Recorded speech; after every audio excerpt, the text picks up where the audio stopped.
Bonjour les gens, je suis l'Oracle et vous regardez l'héritage de Gaïa. Alors aujourd'hui pour cet épisode numéro 8, sans vent, sans soleil, sans bruine et avec tout juste 8 degrés, je vous emmène de nouveau dans la forêt domaniale de Coussibas à la recherche d'un site particulier parce que j'ai justement un message particulier à vous délivrer. Alors je me suis dit que l'endroit était tout à fait adapté à ce que j'avais à dire, du coup on va y aller et puis on entrera vraiment dans la discussion sur place. C'est parti!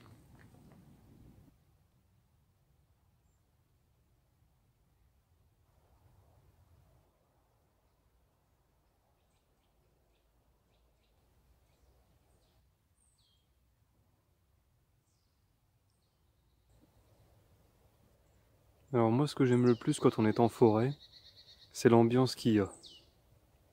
Le décor avec les petits arbres de différentes couleurs, les oiseaux qui chantent. C'est extrêmement tranquille, apaisant, reposant. C'est très agréable de venir en forêt. Enfin pour moi en tout cas.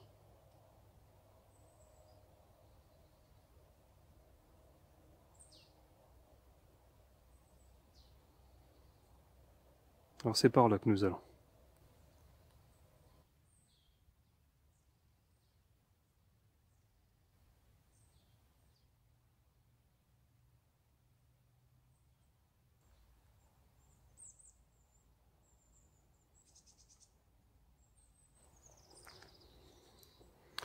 Bon, on dirait que le site que je cherchais est en train de pointer le bout de son nez.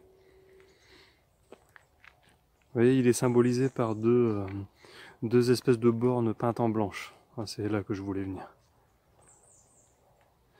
Bon alors je me plains pas, parce qu'on est à 50 mètres de la voiture. Je me rappelais pas que c'était aussi proche de la route. Bon, tant mieux, hein.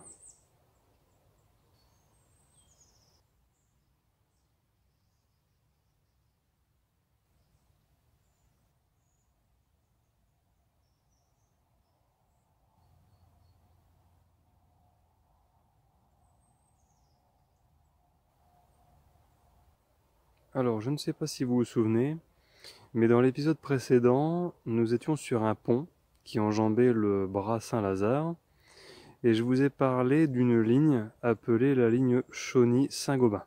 Donc c'était une ligne ferroviaire. Et donc là, nous sommes dans la forêt domaniale de Coussibas, comme je vous disais en intro, et ici, nous sommes sur un des vestiges de cette fameuse ligne Chauny-Saint-Gobain. Alors je me suis un petit peu renseigné, et d'après ce qu'on m'a dit, il y avait un aiguillage ici. Alors, je ne sais pas très bien si c'était dans la forêt à cet endroit précis, ou si c'était plus au niveau de l'auberge du Rond d'Orléans, donc qui est dans le prolongement dans cette direction. Mais quoi qu'il en soit, il y avait un aiguillage. En voyant, on voit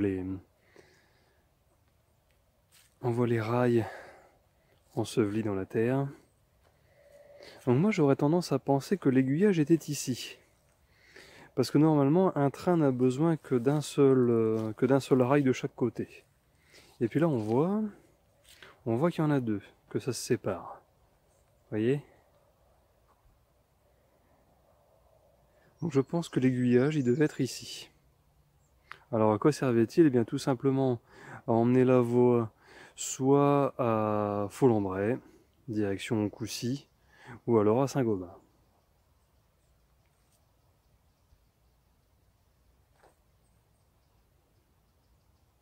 C'est vraiment incroyable, hein, de tomber sur des vestiges comme ça en plein milieu de la forêt.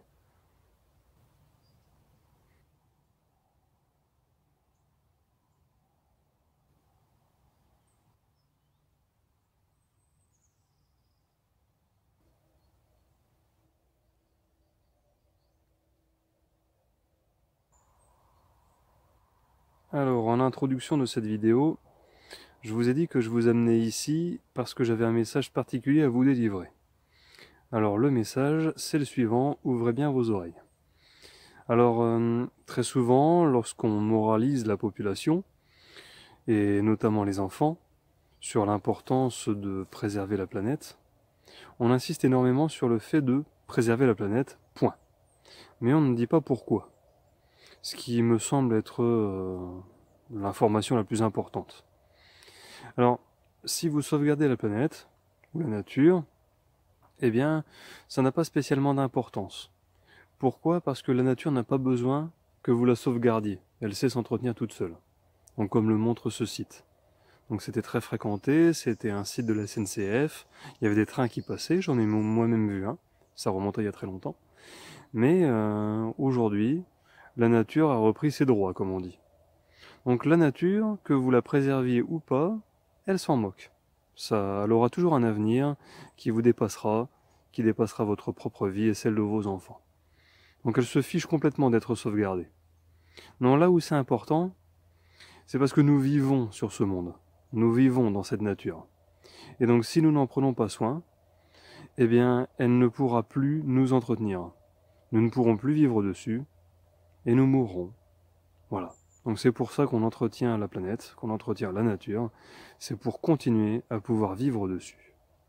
Tout simplement. Souvenez-vous que après votre mort, vos maisons, vos habitations, ce que vous possédez finira de cette manière. Donc la nature n'a pas besoin de vous. Mais vous, vous avez besoin d'elle.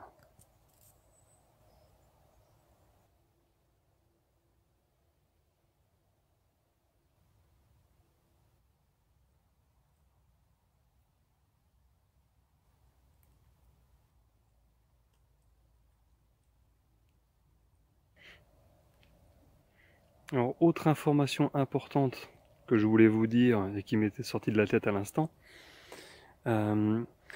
l'autre raison qui fait qu'on sauvegarde la planète et sa nature, c'est aussi pour pouvoir continuer de profiter de ce qu'elle fait.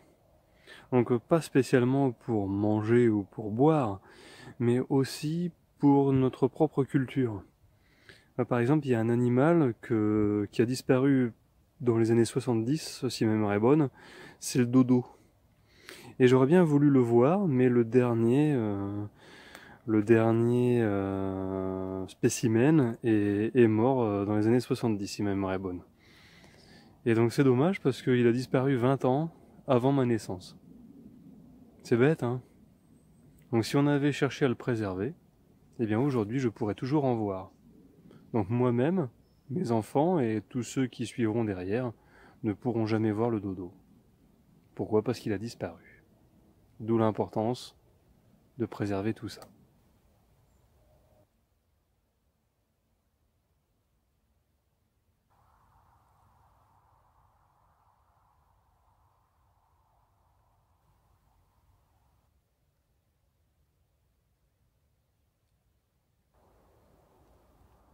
Après, de mon côté, j'ai découvert ce site parce que le sport que je pratique, c'est la randonnée.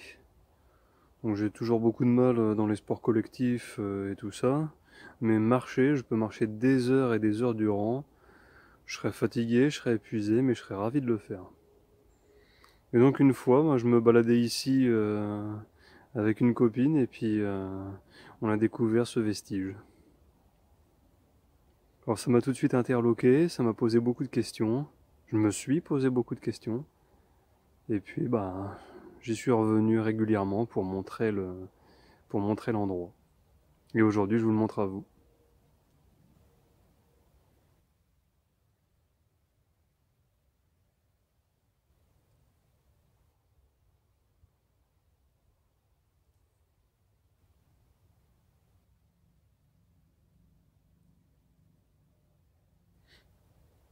Donc là je viens de me rappeler d'un truc qui est très certainement en rapport avec l'endroit. Je me souviens que lorsque j'étais enfant, je devais avoir 5-6 ans, mon père avait pris la voiture, donc c'était une 309, donc ça date hein, déjà, et il voulait absolument qu'on aille en gare de Chauny pour partir en même temps que le train. Alors j'avais pas très bien compris sur le coup, parce que bon, un train, voilà quoi. Et puis en fait, le train, donc qu'il arrêtait pas d'appeler le train de Clamecy en fait, donc c'était le dernier train qui devait passer sur la ligne Chauny-Saint-Gobain. Donc très certainement sur cette ligne-là. Et je me rappelle que nous l'avons suivi au loin et qu'à un moment nous l'avons vu passer dans la forêt. Donc c'était une Micheline, c'était un train rouge et jaune. Ou rouge et blanc, je sais plus. Parce que j'en ai vu tellement qui étaient dans des états pas très bien entretenus. Du coup, je sais pas très bien si c'est un jaune crème ou un espèce de blanc passé. Enfin voilà pour la petite histoire. Mais du coup, ça me fait bizarre de venir ici parce que en étant enfant, j'ai très certainement vu le dernier train qui a emprunté cette voie et qui a côtoyé ce site.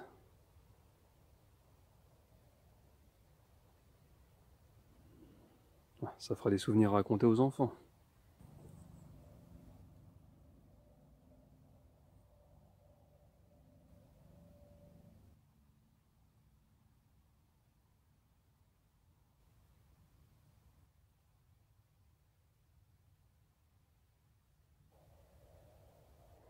Bon, eh bien nous avons fait le tour de la question. J'ai dit tout ce que j'avais à dire. Je pense que vous avez bien vu l'endroit. Ça va être l'heure d'y aller. Bon, après, vous le voyez pas trop sur la vidéo parce que la caméra a tendance à corriger la luminosité. Mais ça commence déjà à s'assombrir. Il est même pas encore 17 heures, mais on voit que la nuit s'approche. On va pas traîner.